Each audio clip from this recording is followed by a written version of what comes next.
Hey, Tom Rabbit! I hope you got this for your recording. Hey, YouTube out there. Tom Rabbit likes to record these. Hey, Tom Rabbit! The only way that you can deny and defend your denial of the Christian worldview will be to instantiate your worldview.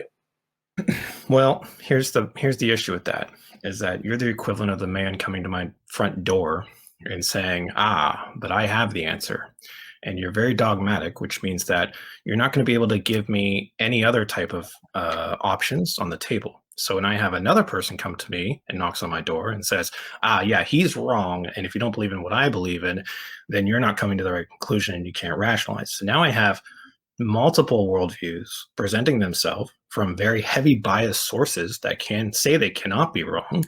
And therefore, my worldview is, why should I believe any of them?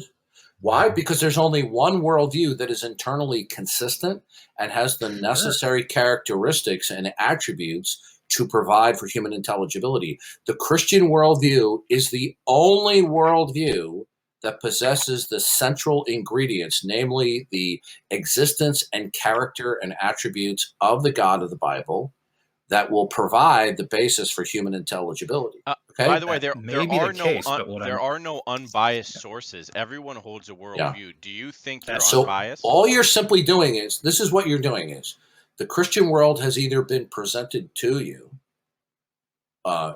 or what you're hearing is you're simply,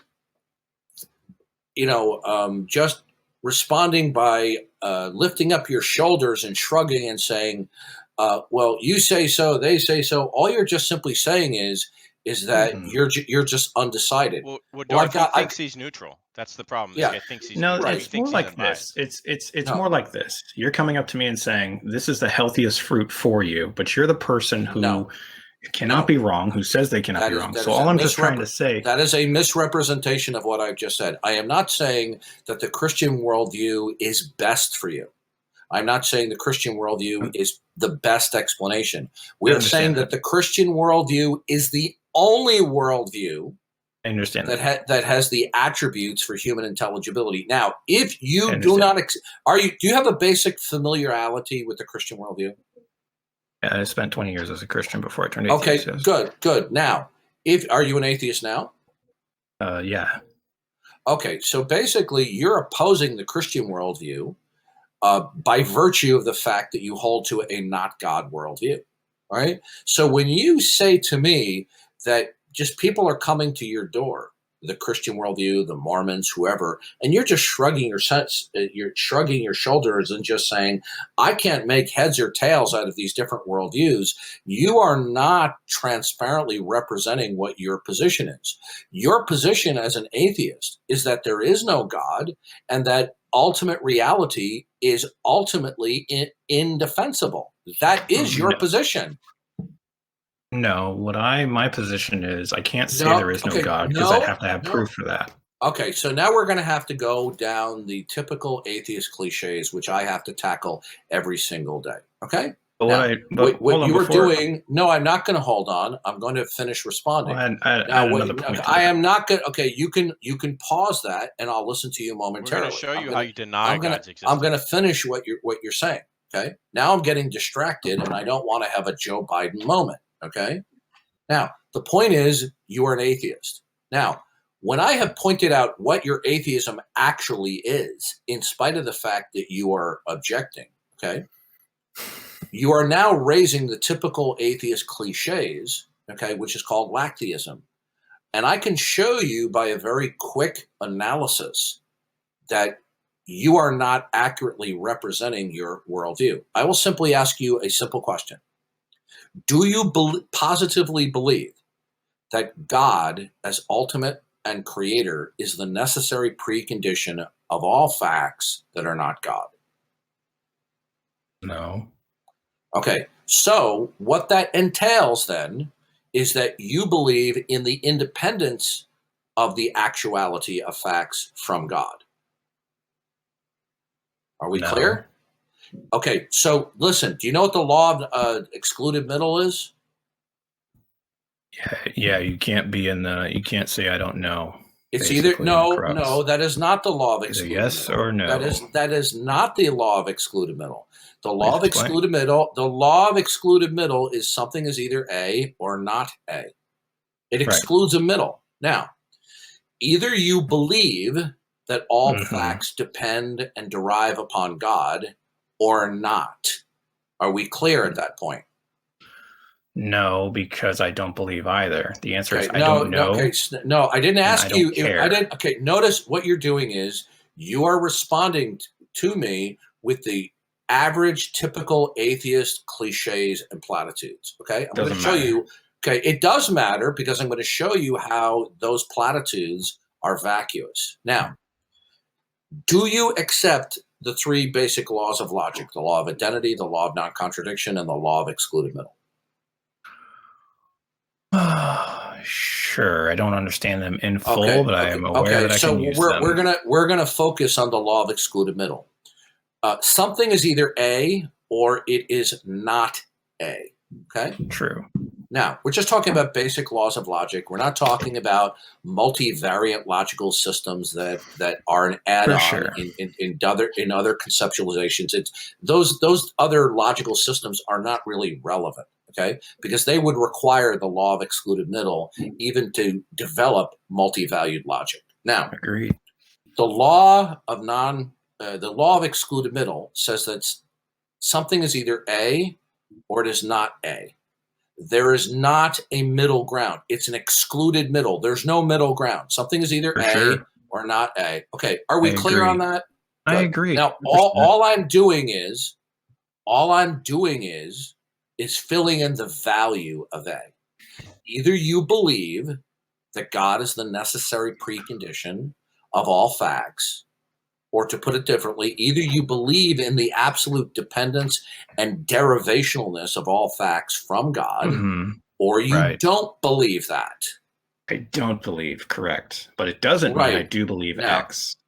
No, when you don't believe that all facts depend and derive upon God, then that's what we call the independence of facts from God. Not necessarily, because if I don't know, listen to me. We're not believe there's facts. Do you believe there are facts? We're not discussing what. Listen, we're not discussing what you know. We're discussing what you believe. Okay. Now, for sure, but I know what I believe. Either you believe, okay, either you believe in the dependence of facts upon God, or you believe in the independence of facts from God. Okay? No. Yes, the law of excluded middle applies, sir. Why can't my facts be? Why can't I say, listen, I don't know what that is that controls the ultimate nature. Listen to me carefully. Do you believe that there is, in actuality, some facts? Yes, of course. Okay. Do you necessarily and positively believe that those facts depend and derive from God? I don't know. I didn't ask you if you know. I asked you, do you positively believe? See, I want you to take note, Parakeet. How many times have I asked this circumspect question of atheists and unbelievers? The question is clear, it's circumspect, okay? And yet they respond to something I did not ask. That's because they know we're going to go someplace. Are you talking to me or are you talking to him? I'm doing a teaching lesson here for Parakeet, showing how either through your ineptness or you're purposely answering a question I did not ask you. Well, then help me, because can I tell you what I'm hearing? Talk to me. I don't want to have to server mute you. When you hear my voice, that is not a signal for you to start talking. Okay? Now, do you positively believe that facts are dependent upon God? No. Then there's only one other option via the law of excluded middle. If a fact is not dependent upon God, it will be independent of God. Well, this is what it sounds like when you're sentient. Do you accept that last statement is true? No, because this is what it sounds like. Then what is the third category? What is the third category? A fact is either dependent or not dependent upon God. A fact is either dependent or independent of God. What's the third category? I don't have enough evidence to say that the fact What is the third category? What is the third category? You see, when I'm trying to talk and you overtalk me, what is the third category? Hey, listen, jerk. Okay, I'm probably. Wow, you're not very nice. No, I'm not very nice because when I deal with okay, don't overtalk me again, or I'm going to server mute you and you'll be removed from the room. The reason why I'm calling you a jerk is because you're acting like a jerk. You're being deceitful. You're not acting like an adult. I'm asking you straightforward questions, and you're giving me these circuitous, evasive responses. Now, either a fact either depends and derives upon God, or it does not, which would mean that it is independent of God. What's the third category? There is no third category. Good. When you reject that a fact, when you believe that a fact is actual, but that you refuse to accept that it is the case that the fact depends and derives upon God, then by default, you are believing in the independence of that fact from God. Now, that's your dogmatic viewpoint. No, it's not my dogmatic viewpoint. It necessarily follows. Then is the law of excluded middle dogmatic? It's his presupposition. Yeah, it's a presupposition to say, but that listen to me. Listen to me. Listen carefully. I'm dead serious. I have no patience when people like yourself throw out empty, vacuous platitudes in response to questions I give. Give me another empty, vacuous platitude, and I'm going to remove you from the room. Okay? Now, that doesn't mean that I have to agree with your response. But if it's a vacuous platitude, you're gone because you're wasting my time. Now, either a fact will depend and derive upon God or not. If a fact does not depend and derive upon God, that's what we call being independent. Are we clear? Oh, yeah, for sure. You were clear the first time. Good. So you believe that facts are independent ontologically from God. If you There's no escaping this. On God, you have to believe they're independent. I'm gonna go through this. I'm gonna go through this one more time. Either you are mentally challenged or you're a deceitful atheist. Okay? Now, either a fact depends upon God ontologically or not. Do you positively believe that facts depend upon God? I believe that you are true in saying that either a fact either depends on God or not. Okay. I agree with that 100%. Listen to me carefully. This is your last warning. Can I answer? This is your last warning. Can I answer? Now, just troll me one more time. I mean, I'm not trolling. I can't answer. This is desperate clinging to neutrality. A desperate clinger here. Okay. All right. So, yeah. So the troll says, I'm not trolling you. While the dogmatic, the whole time. The dogmatic says you're dogmatic. Yeah. So, in other words, this is one of the 107 stratagems of Plan B to obstruct the conversation, to make everything effing controversial so that there cannot be any progress anywhere. He is being absolutely... Okay, if you come back in here again after you've been server muted, okay, and disconnected, I'm going to ban you from this channel. Now, well, if he gets banned, he won't have to face the challenge to neutrality. He knows full well that to say that facts are not dependent upon God is the same thing as saying they are independent upon God. He is arguing where no argument is possible. He is simply being deceitful and evasive and argumentative, okay? The point I'm making is not controversial at all. But, okay, have it your own way, you piece of garbage. You're now going to be blocked. Blackout, would you do the honors and ban him from coming in here, please? All right. Thank you. So once again, we have these pathological lying atheists pretending to be honest interlocutors, but they're simply committed to absolute prevarication, obfuscation, and verbal misdirection. Okay? Because he does not want his real position to be quantified, that he believes that facts are independent of God.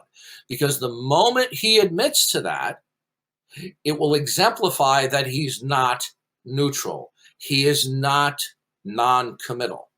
He's not undecided. He has decided that facts are independent of God, and he knows where that is going to lead to. Okay?